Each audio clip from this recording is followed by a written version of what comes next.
isla, con Débora Peredo. Ya estamos de regreso en la isla con Luis León Barreto. Estamos hablando de las espiritistas de Telde.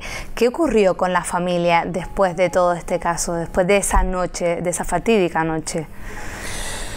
Fueron procesadas la madre y las hermanas. Las hermanas realmente eran muy pequeñas, muchas de ellas eran menores de edad. Y luego, cuando se celebra el juicio, ya en noviembre del año 31, bueno, el fiscal había pedido la pena de muerte para la madre y la hermana mayor, como instigadoras del crimen. Pero en la Segunda República la pena de muerte es abolida y realmente, a consecuencia del juicio y de las aportaciones de los peritos, de los psiquiatras, lo que hacen es internar a la madre y a la hermana mayor en un sanatorio psiquiátrico, ¿no? Las hermanas pequeñas pues tienen otro contexto. Hay quienes las adoptan, quienes las protegen después, pero vamos, en definitiva lo que ocurrió fue eso, es decir, fueron absueltas porque se consideró que estaban mal, que estaban enfermas o sea, que eran enfermas psiquiátricas, ¿no? Y por eso fueron absueltas. ¿Ha podido usted contactar con algún descendiente directo de esta familia?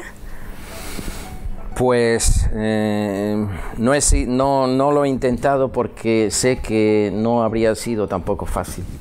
En ese sentido, dadas las suspicacias que me encontré cuando estaba intentando averiguarlo, realmente vi que era bastante complicado.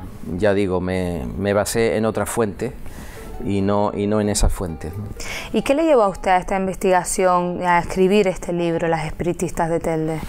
Pues me llevó a ello el conocimiento que tuve. Yo estuve casado con Concepción Navarro Cáceres, que era profesora de instituto, historiadora en Telde, y fue la persona que me habló de este asunto. Me habló de este asunto y su familia también conocía perfectamente el asunto, porque en Telde todo el mundo lo conocía, pero había también un cierto temor supersticioso, de tal manera que, según mis noticias, cuando gente de esta familia caminaba por las calles en Telde, la gente se santiguaba y procuraba cambiar de acera, es decir, que había un temor, digamos, hacia lo que sucedió y hacia ese entorno familiar, ¿no? En ese sentido, yo empecé a investigar el tema, al principio con bastante dificultad, luego se facilitó todo, gracias, como dije, al material que me brindó el historiador Joaquín Blanco Montes de Oca. Luego me fui a trabajar a Madrid en el año 78, me llevé los apuntes. Cuando volví en el 79, en el 80, me encontré la convocatoria del premio que lo publicó el periódico El País, la convocatoria del premio de novela Blasco Ibáñez en Valencia, que era en aquel momento un premio de cierta envergadura, de cierta importancia. Entonces terminé la novela un poco heroicamente, porque en ese momento yo era ya redactor jefe del Diario de Las Palmas, tenía que madrugar mucho y me ponía a trabajar a lo mejor a las 5 de la mañana, porque tenía que estar a las 8 en la redacción. Pero bueno, ahí surgió el texto. Cuando se publicó, el jurado dijo que era una mezcla de Polanski, que era un director de cine importante, y de Carpentier, que es un novelista cubano que yo he admirado mucho por su barroquismo, por su construcción verbal, y bueno, el libro, pues ya digo, cayó en gracia. Se sabía muy poco de Telde y de Canarias en aquel momento, hasta el punto que los jurados pensaban que yo era venezolano o cubano, por ese lenguaje gran canario, esos giros locales del lenguaje que yo hago constar en el libro. Y bueno, y el libro caminó, ya digo, pues ha tenido mucha suerte. ¿Cuántos libros se han vendido, cuántas publicaciones de Las espiritistas de Telde? Pues yo calculo que se han hecho unos 30.000. Entre 28 y 30.000, que para un libro de Canarias pues es mucho, ¿no? ¿Se imaginaba usted que esta historia, pues este libro tendría esta repercusión? No, evidentemente no. Es más, cuando yo lo presenté al concurso no me atreví a titularlo Las espiritistas de Telde. El título que yo puse es Las espiritistas del sur. Pero en aquel tiempo, en aquellos meses, había ganado el premio Planeta Manuel Vázquez Montalbán con la novela Los mares del sur. Entonces el editor de la editorial Prometeo, que es la que fundó Blasco Ibáñez y en la que se publicó el libro la primera vez, me dijo: mira, hay mucho sur, tienes que poner Telde. Y entonces yo dije, si pongo Telde va a ser un escándalo. Dice, de eso se trata. Había que buscar un gancho, ¿no? Quizá el nombre ha sido una fuerza, ¿no?, del libro. Es la única novela canaria que está, francamente, en su título ya describe un lugar, ¿no?, con todo lo que se ha escrito en Canarias. Y fue atrevido, pero realmente no era mi intención, fue la intención del editor, que me dijo, mira, hay mucho sur, el sur es una cosa muy vaga, muy lenta, muy amplia, no es un contexto definido, tienes que poner las espiritistas de Telde. Entonces, bueno, que fue cuando realmente empezó a armarse el escándalo, porque además en la península pues Telde no sonaba para nada. En la península, en los periódicos, que salieron notas en ABC, en País, en todo lo que había en aquella época, y en las radios decían las espiritistas del Teide, pensando que era un error, que Telde no existía y que era el Teide. Pero bueno, las cosas se aclararon y afortunadamente ya Canarias es mucho más conocida que entonces. ¿Y sigue pasando eso o ya está el nombre? No, ya se sabe. Lo que suele suceder es que muchas veces en radios y en cosas así dicen los espiritistas en vez de las espiritistas, pero es las espiritistas porque es un entorno totalmente femenino en el cual sucede el crimen. Con la influencia de la madre y de la hermana mayor hay un matriarcado muy importante. El padre de la chica muerta era el clásico canario, un hombre muy en su mundo, muy ensimismado, pero que realmente no interviene en las cosas de la casa. Las cosas de la casa forman parte del dominio de la mujer, de la madre de la chica y de las hermanas, ¿no? Hablaba usted de que hubo mucha gente que le criticó, ¿no?, por remover un poco la historia negra del municipio. ¿Qué le decían exactamente? Lo divertido es que criticaban el libro sin haberlo leído, porque el libro se publica en junio y desde enero que se publicó, o sea, en enero se dio el premio, el 28 de enero se dio el premio, precisamente el mismo día que dimitía el presidente Adolfo Suárez. Se dio la noticia del premio. Pues realmente la gente se escandalizaba cuando iba a las radios. Había muchas llamadas increpando de que hubiera sacado La leyenda negra de Telde, que eso le iba a hacer mucho daño a Telde.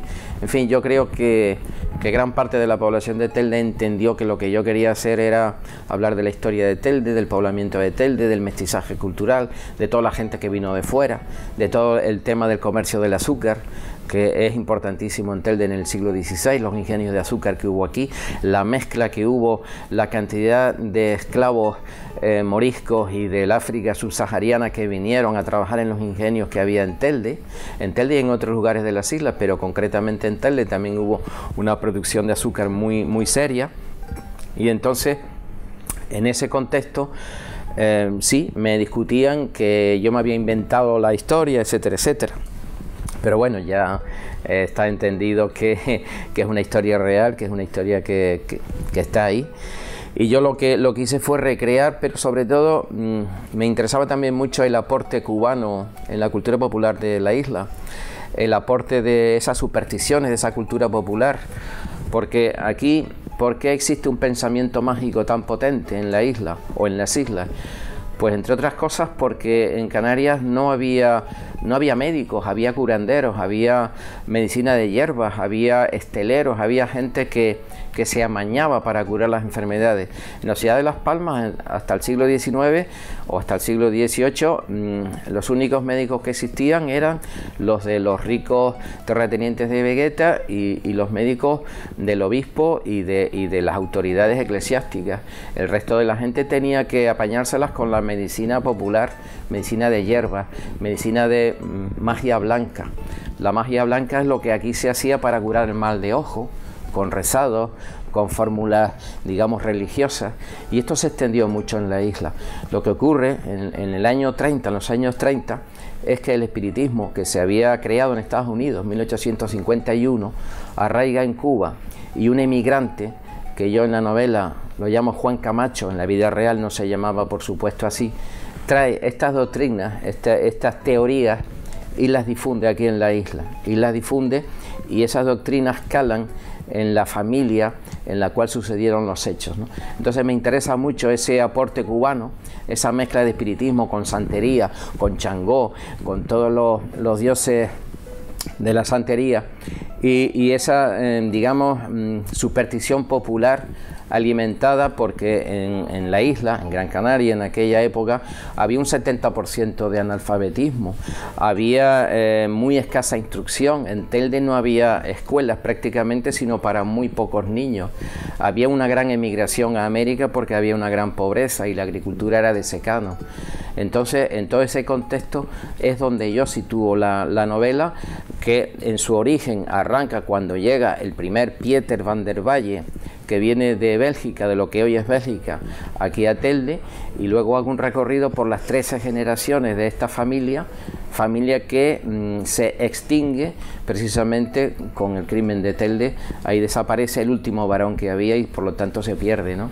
Bueno, dejando el libro, este famoso libro de las espiritistas de Telde, de todas esas publicaciones, pues ¿a cuál usted pues diría que ha triunfado? ¿Cuál es quizá una de las más allegadas a usted, a su persona, de todos los que ha escrito? Sí, tengo algunos libros que me resultan muy queridos. La verdad es que casi todos los libros pues tiene uno querencia por ellos.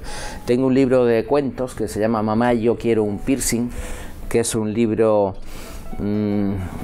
que yo creo que es muy espontáneo, muy fresco, tiene unos cuentos que a mí me siguen gustando mucho. También tengo la novela La Casa de los Picos, que es una famosa casa que está en el barrio de San Roque, en la ciudad de Las Palmas, que es una casa también, digamos, mistérica, que tuvo distintos usos, fue fundada por un clérigo de la organista de la Catedral de Las Palmas. Al cabo de los años pues tiene otras funciones completamente diferentes, más vinculadas, digamos, al mundo del pecado que al mundo de la religión, y esa novela creo que también funcionó bien. Hay otra novela que es El Velero Libertad, que es la novela un poco de la inmigración clandestina Canarias-Venezuela después de la Guerra Civil. En fin, tengo también una monografía publicada por el Ayuntamiento de Telde sobre el Neptuno de Melenara, que es una monografía que en su momento publicó el Ayuntamiento sobre este, en fin, coloso que lo hizo, que lo hizo famoso y es un tótem también del municipio. Y bueno, y he seguido escribiendo, ahora mismo acabo de publicar, bueno... Por eso le iba a preguntar, si estaba trabajando ahora mismo en algo. Bueno, uno siempre está trabajando, pero lo último que he publicado es un libro sobre el Carnaval de Indianos, que es la fiesta, digamos, más famosa del Carnaval de la isla de La Palma. Es también un homenaje a Cuba, porque el Carnaval de Indianos, el de los polvos talcos, es también el de la música cubana, porque los palmeros se iban a Cuba continuamente. Mis abuelos, por ejemplo, fueron a Cuba muchas veces, iban y venían, y de allí trajeron pues el punto cubano, la gastronomía, la música y también mucha sabiduría popular, ¿no? Y este libro del Carnaval de Indianos pues se publicó hace poco. Ahora mismo no estoy escribiendo sino proyectos de libros de cuentos, más bien. Una novela ahora mismo no me apetece, pero en fin, estoy seguro que saldrá. ¿En qué se inspira León Barreto para escribir, para hacernos llegar todos esos libros? Pues procuro tener unas orejas para oír lo que pasa, ¿no? Es decir, realmente muchas veces los periódicos son motivo de información, ¿no? Yo, por ejemplo, he sido, digamos, el pionero de la novela negra en Canarias, porque ya en el año 88 publiqué un libro de Editorial Orígenes, Madrid, titulado Los días del paraíso, sobre ciertos casos de venganzas que hubo en el sur turístico de Gran Canaria, algunos crímenes que nunca se desentrañaron. También escribí el libro del crimen del contenedor, sobre este famoso crimen que hubo aquí en la isla. He hecho novela negra, no es lo más que he hecho, solo he hecho 3 novelas negras. Pero bueno, he intentado tener registro muy variado y sobre todo tener la oreja abierta para saber lo que pasa en la calle, ¿no? Esto yo creo que es un instinto un poco que viene del periodismo. Yo he sido realmente periodista toda mi vida y he vivido de eso, porque la literatura, salvo con el caso de las espiritistas, pues realmente no me ha dado mucho dinero. Con las espiritistas sí. Y eso es lo que uno procura, tener las orejas abiertas a lo que pasa y captar lo que se está debatiendo, lo que está sucediendo. Bueno, ¿tiene algún lugar donde le guste escribir, donde, digamos, fluya mejor esas ideas? Bueno, tengo la suerte de compartir un despacho con Rosario Valcárcel, que es pionera de la literatura erótica en Canarias y es una mujer muy valiosa y una musa impresionante. Y entonces, aunque nos peleamos porque la DCL lo compartimos y compartimos el espacio del despacho, pero sin embargo realmente uno recibe los efluvios de esa musa y claro, forzosamente tiene que escribir bien. Y ayuda, ¿no? Ayuda a sacar adelante. ¿Seguirá usted pues dedicando su vida a escribir libros? En este caso dice que novelas no, pero yo me imagino que aún le quedarán muchas historias que contar. Sí, no cabe duda, no cabe duda. Siempre uno está haciendo cosas, aunque no esté escribiendo, las ideas están madurando y luego pues algún día saldrán fuera, ¿no? En este momento me apetece tomarme una especie de año sabático. Estoy ahora dedicado a leer libros que tenía un poco arrinconados y por ahí. Pero estoy seguro que volveré a escribir otra novela, ¿no? La cuestión es probablemente el año que viene o el otro, pero la haré, seguro. ¿Y quizá investigará otros temas de rituales que hayan de novela negra, como dice? Bueno, esto ya no me apetece tanto. Hay mucha gente que me ha dicho, lo que tienes que hacer es hacer la segunda parte de Las Espiritistas de Telde. Digo, mira, yo francamente no voy a hacer una serie americana de Las Espiritistas 1, 2, 3 y 4. No, no. Esa novela se escribió, esa novela está ahí. Hubo incluso un proyecto para hacer una película, de momento no ha cuajado. Se hizo una versión teatral por un grupo de teatro muy animoso del Valle de los Nueve de Telde. Se han hecho cosas en radio, se han hecho adaptaciones aquí y allá. Bueno, algún día se hará la película probablemente, pero no voy a hacer la segunda parte porque es imposible, la historia está cerrada en sí misma, ¿no? Lo que sí es cierto que a mí me gustó mucho investigar todos estos temas de la cultura popular, de la superstición popular, de esta magia blanca que se hacía aquí en la isla para curar. Actualmente, por desgracia, ya con la introducción de estas teorías y de estas prácticas, digamos, animistas del vudú, de la santería, etcétera, hemos llegado en Canarias a un tipo de magia negra pensada para hacer daño, pensada para incluso romper más que para curar, pero esto es otra historia, ¿no? Yo lo que me interesó en su momento fue este tipo del mal de ojo, todo este tipo de creencias populares que yo las investigué bastante. Incluso, por ejemplo, la Ouija, que es la supuesta venida de espíritus del más allá, la practiqué mucho hasta un momento en que dije que basta, ¿no? Y ya dejé de practicarla. Todo esto me interesó en una época determinada. Me interesó sobre todo para tener material, para tener información y poder escribir Las Espiritistas de Telde, ¿no? ¿Cómo ve el panorama de la literatura en Gran Canaria? Yo lo veo muy inquieto, hay mucha gente escribiendo, gente joven, hay muchos talleres, hay gente muy creativa. En Canarias yo creo que hay gente muy creativa en diversos campos, en campos tan variados como pueden ser el cine, como pueden ser el teatro, como pueden ser la música en sus distintas variantes, en sus distintas vertientes, por supuesto la poesía, que es una constante siempre viva en Canarias y que forma parte de la mejor tradición literaria. Se está haciendo mucha narrativa, se está haciendo mucho libro de relatos, se está haciendo mucha novela. Quizá habría que tener un mayor sosiego a la hora de publicar para que todo no se publique sin filtros, es decir, yo creo que hay que escribir las cosas y reescribirlas y trabajarlas mucho, ¿no? Porque escribir cuesta mucho, escribir exige estudiar mucho, ¿no? Y quizá a veces se hacen ediciones un tanto precipitadas que no tienen mucha calidad, pero en general está claro que hay muchísima gente escribiendo, gente joven y gente menos joven, y hay gente muy valiosa. Y yo creo que se está asistiendo a un momento de una gran efervescencia cultural aquí en la isla y en todas las islas. Bueno, pues se nos ha pasado el tiempo muy rápido del programa de hoy, muy interesante, con temas pues también intrigantes. Muchísimas gracias por habernos acompañado, señor León Barreto. Gracias a ustedes y sigan haciendo una televisión que se acuerde de la cultura como están haciendo. Pues hasta aquí el programa de hoy. Hemos estado hablando pues de uno de los libros más conocidos de Gran Canaria, de todas las Islas Canarias, como es Las Espiritistas de Telde, y les traeremos más cosas interesantes como las que hemos tenido hoy. Muchísimas gracias por acompañarnos y nos vemos en el próximo programa.